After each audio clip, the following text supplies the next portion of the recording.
Meus queridos irmãos e irmãs, nós estamos lendo o Evangelho de São Marcos e estamos no seu início.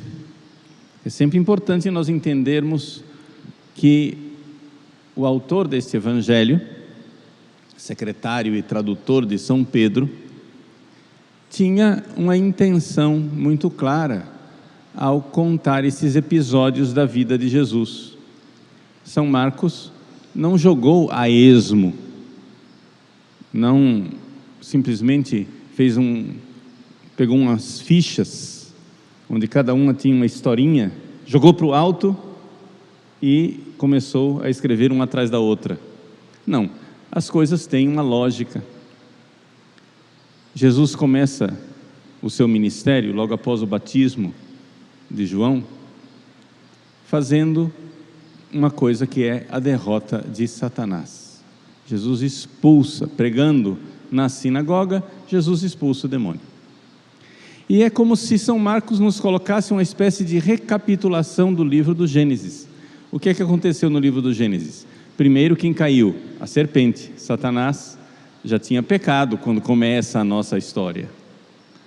Depois, caiu a mulher. E por convite da mulher, caiu o homem. São Marcos então narra a expulsão de Satanás na sinagoga, a cura da mulher na febre, a sogra de Pedro, e a cura do homem, a purificação de um leproso. Aqui ele está mostrando claramente que trata-se de uma batalha do bem contra o mal, de Deus que veio perturbar Satanás no seu reino. Satanás reina neste mundo, desde que nossos primeiros pais, Adão e Eva, caíram e se colocaram debaixo do seu domínio. Então Jesus já vem para expulsar Satanás, sinagoga, curar a mulher, a sogra de Pedro, e curar o homem, o leproso. Mas vem para fazer isso, não por milagres físicos. A mulher estava com febre, o homem estava com lepra, mas tudo isso é símbolo de uma realidade mais profunda, que é a salvação e o perdão dos pecados. E é por isso que então Jesus faz o milagre que nós vimos ontem. Um homem claramente precisando de um milagre físico, o paralítico, ele olha para ele e vê o que ninguém vê, a necessidade do perdão dos pecados. Então, a primeira coisa que nós temos que enxergar nessa arquitetura que São Marcos está nos colocando, é que a palavra de Deus, como diz a primeira leitura, ela é penetrante, como uma espada de dois gumes. O olhar de Jesus vê no fundo da alma e vê que nossas necessidades não são necessidades que nós enxerguemos assim superficialmente. Você pergunta para as pessoas, por que você veio para a igreja? Todo mundo tem uma lista de pedidos, né? Todo mundo tem alguma coisa para pedir para Deus. Você tem alguma dificuldade na sua família, dificuldade de saúde, dificuldade econômica, dificuldade, sei lá, problemas. Ou é porque você está com febre, como a sogra de Pedro, ou leproso, como o homem que foi curado. Ou porque você está paralítico. Mas Jesus enxerga outra coisa. Enxerga mais profundo, de forma mais penetrante. Existe uma coisa mais importante do que tudo isso, que é a salvação da alma, o perdão dos pecados. Não que Jesus não se importe com essa vida, se importa. Esse é o bonito, é que Jesus faz uma coisa, a mais profunda, sem desprezar as outras, que na verdade são pequenos detalhes e quinquilharias. Mas Jesus tem essa sensibilidade, Ele quer, e essa é a vontade férrea de Deus. Deus quer que todos os homens sejam salvos e cheguem ao conhecimento da verdade. Deus quer nos salvar, Deus quer perdoar os nossos pecados, quer nos curar do maior mal que nós temos, o domínio de Satanás sobre nós, através do pecado e da morte. Então Jesus expulsa Satanás na sinagoga, livra Eva e Adão. Mas isso não é um projeto de curas físicas, tem que entender isso, porque para a gente transformar a nossa santa religião, desculpa a comparação, mas é só para ver o contraste, né? Num terreiro de macumba é muito fácil. O que é que as pessoas procuram no terreiro de macumba? Se você procura, espero que não procure, né? Mas se você procura um pai de santo, uma mãe de santo, ele nunca vai perguntar qual é a vontade de Deus. Você não vai no terreiro de macumba e ele diz assim: olha, muda de vida. Ele não se importa com a sua vida. Você pede para ele: eu quero uma coisa, eu quero que tal coisa aconteça na minha vida. O pai de santo, a mãe de santo nunca pergunta: pera lá, vamos ver qual é a vontade de Deus. Ele nunca diz isso. A lei do terreiro de macumba é: seja feita a minha vontade, assim na terra como no céu. A minha vida eu não preciso mudar, e a minha vontade eu não preciso mudar. Mas Jesus vem destelhar nossas casas, tirar nossos pensamentos e colocar outras coisas novas. Não é a sua vontade. Mude de vida. É o pecado o maior mal. Nem mesmo a morte física é o maior mal. O maior mal é a morte eterna. E é com este olhar penetrante, com esta palavra, que é uma espada de dois gumes, que Jesus então inicia o Evangelho de hoje. Até aqui eu simplesmente fiz uma introdução, para você ver o todo. Mas agora eu quero que você olhe o detalhe. Jesus saiu da casa de Pedro. Ele estava lá, era a casa dele. Jesus trata a casa de Pedro como sua própria casa. E o Evangelho de hoje diz assim: ele saiu de novo da casa de Pedro. E foi para onde? E foi para a beira do mar. Cafarnaum ficava na beira do mar. Então Jesus saiu da casa de Pedro e foi lá para a praia. No caminho, Jesus notou o que ninguém notou. Jesus viu o que ninguém viu. Um pecador sentado na banca da coletoria de impostos. Quem era este pecador? Levi, diz o Evangelho de Marcos. A tradição nos diz que esse Levi é o mesmo Mateus, apóstolo. É a mesma pessoa. E Levi, na coletoria de impostos, está lá fazendo o quê? Pecando. E que pecado era esse? Era o pecado de se corromper com o dinheiro dos impostos. Os publicanos, os coletores de impostos daquela época, eles podiam, no processo de cobrar impostos das pessoas para o Império Romano, podiam enriquecer nesse processo. Ficavam de fato ricos e eram pecadores corruptos.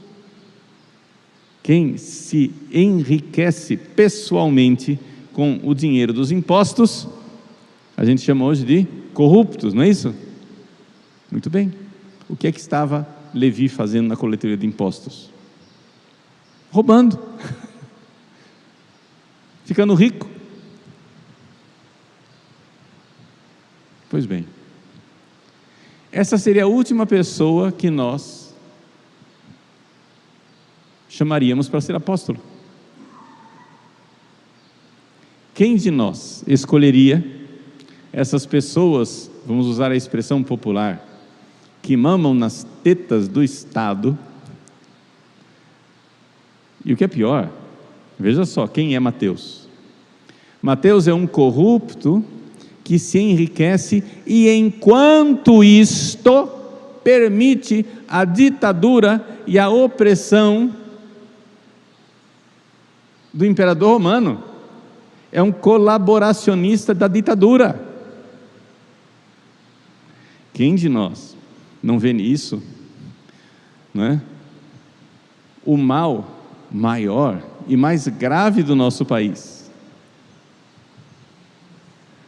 O problema do nosso país não é que exista gente querendo implantar uma ditadura, é que exista gente prostituído o suficiente para se vender e permitir que implantem. Enquanto um grupo quer implantar uma ditadura com mão férrea, o outro, como Mateus, se vende e permite, e colabora, e ajuda. Existe coisa mais desprezível do que isso? Do que você ser a própria prostituta de Satanás, que permite que Satanás oprima o povo, enquanto você se vende por benesses pessoais. Que venalidade, que baixeza moral, que cumplicidade mais abjeta. Esse é Mateus. E Jesus, indo para o mar, vê. É como se ele visse o Brasil. É como se ele visse a baixeza moral do povo brasileiro. É como se ele visse um povo que, estão implantando uma ditadura, mas me deixe quietinho no meu lucro irresponsável, ilegal e corrupto.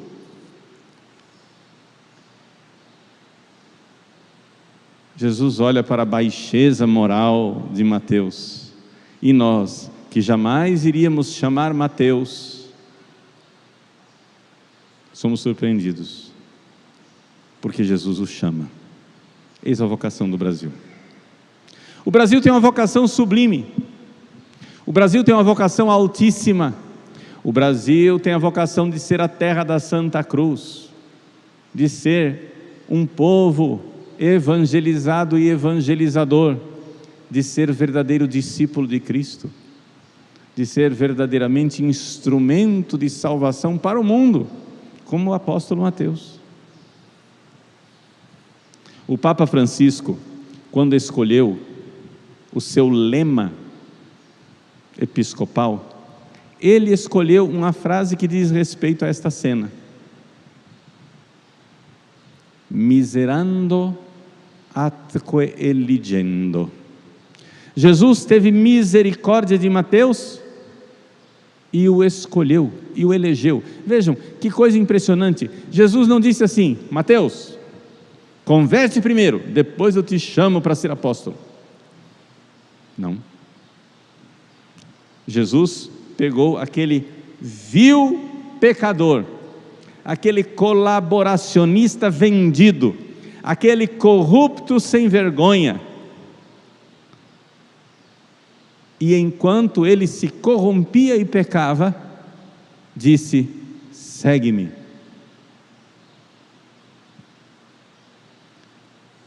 Vejam, a nossa vocação e a nossa conversão estão intimamente ligadas. É isso que nos ensina o lema escolhido pelo Papa Francisco: miserando atque eligendo, quer dizer o seguinte: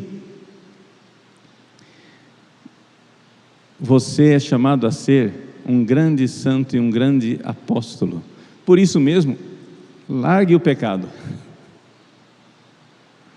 Não é assim: larga o pecado e aí vamos ver o que é que eu vou fazer com você. Depois eu vou ver sua vocação. Se você se comportar direitinho, se você tiver só nota 10, quando você tiver todos os méritos e você tiver todo certinho, eu te chamo para ser um grande santo. Não! No meio da miséria, no meio do pecado, no meio da vileza, Deus nos chama para uma altíssima vocação. O Evangelho de hoje, portanto, é um farol para o Brasil. Por quê? Porque o brasileiro acomodado acha que é suficiente a mediocridade. Eu vivo no pecado, eu vivo no carnaval, eu vivo na droga, eu vivo no sexo desregrado, eu vivo no jeitinho brasileiro da venalidade de quem se vende e encontra o seu lugarzinho à sombra. Eu vivo me aproveitando. Não vamos ser radicais. O brasileiro é isso. Não, vamos viver na mediocridade. Pois bem, o evangelho de hoje é um farol e diz assim: não, Deus não quer somente que vocês saiam do inferno para a mediocridade. Deus quer que vocês saiam do inferno para as alturas de uma vocação de santidade. O Brasil é chamado à santidade de um São Mateus, de pecador público, corrupto e vendido, um apóstolo que derramou o seu sangue por Cristo. Que salto, que mudança, que transformação. Miserando atque eligendo, tendo misericórdia de Mateus, porque não tinha outro jeito de salvar aquele Mateus. Jesus diz: então, só tem um jeito de eu te tirar do inferno, é você sendo um grande apóstolo e um grande santo. Portanto, para o Brasil só existe uma escolha. E quando eu falo aqui Brasil, não pense que eu estou falando de uma entidade abstrata, eu estou falando de você mesmo. Né? A gente fala assim, Brasil, aí pensa assim, 200 milhões, uma entidade abstrata. O Brasil não existe.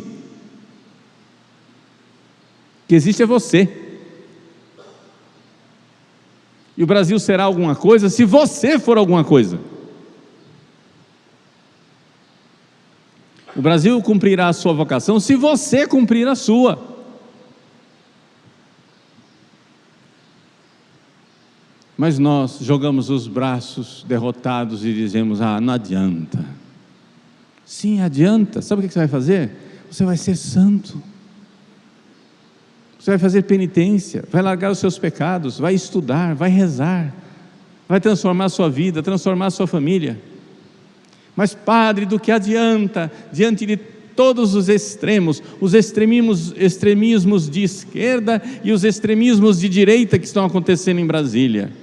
Do que adianta? Não adianta nada. Adianta você mudar de vida. Adianta você se converter. Adianta você se entregar a Cristo. Adianta você evangelizar. O Brasil não estaria desencarrilhado, fora dos trilhos, do jeito que ele está, se nós seguíssemos nossa vocação de terra da Santa Cruz, de convertermos quem está sentado do seu lado. Converta quem está morando do seu lado, converta você mesmo e converta os outros. Seja apóstolo, seja um grande santo, seja uma grande santa.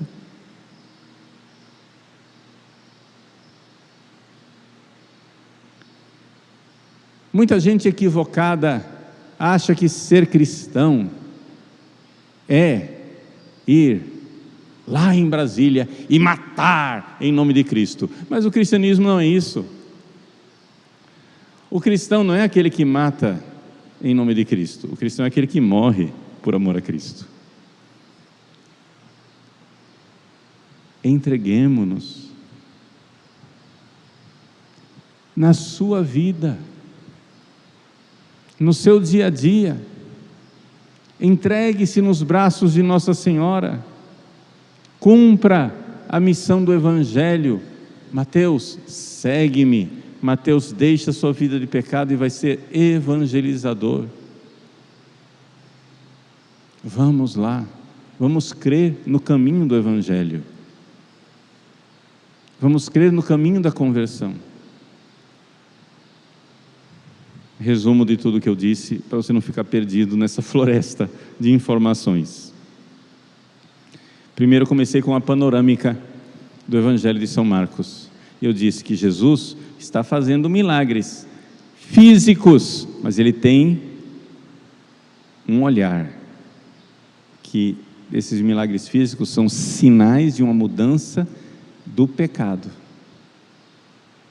Ele quer nos tirar do pecado como tirou Mateus, como tirou Levi da coletoria de impostos. Por isso Jesus vai e derrota Satanás na sinagoga, cura Eva, a sogra de Pedro, cura Adão, o homem leproso. E então, quando todo mundo acha que ele veio para resolver nossos problemas materiais, ele faz o paralítico andar e diz: teus pecados estão perdoados. Antes disso, porque o problema maior dele não eram as pernas, era o coração.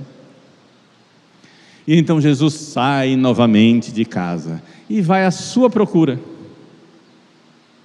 vai buscar você, e encontra você onde?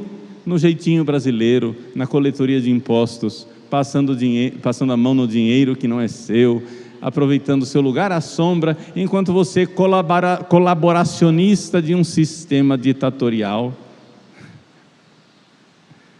O que é importante é que eu saia bem. E parece ser essa a fotografia do Brasil. Mas Jesus diz: você, e a conversa aqui não é com o Brasil, é com você. Você não é chamado para uma comodidade. Você é chamado para ser um grande santo, uma grande santa. Você vai desanimado dizer: mas Senhor, eu pequei até hoje. Deixa eu primeiro me converter, deixa eu primeiro abandonar o pecado, depois o Senhor me chama. E Jesus diz para Mateus: não. O chamado é agora. No meio do pecado ele te chama. No meio do pecado ele chama você a ser um grande santo e um grande apóstolo. Jesus não quer esses estágios de simplesmente chegar e dizer: deixa eu lutar contra o pecado mortal. Quando eu resolver o pecado mortal, aí eu vou pensar em ser santo. Deixa eu primeiro ser medíocre e depois eu serei santo. Não. Nós temos uma salvação: sermos os grandes santos que Deus destinou que nós fôssemos. Sermos os grandes santos que Ele quer que nós sejamos. Portanto, há uma grande magnanimidade, não mediocridade, não pusilanimidade, há uma pequenina. O brasileiro, ou seja, você, diz aí o seu nome, é você que eu estou falando.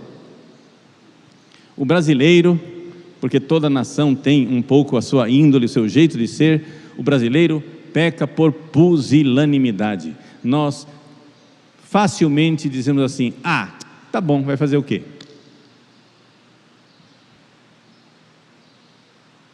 Não tá bom. Morra por Cristo. Morra por Cristo quer dizer o seguinte: morra para os seus desejos carnais hoje. Morra para a sua comodidade hoje. Morra para o jeitinho brasileiro que você... Não olhe para o pessoal lá em Brasília. Você... Depois pode olhar para eles também, na hora de votar. Mas você,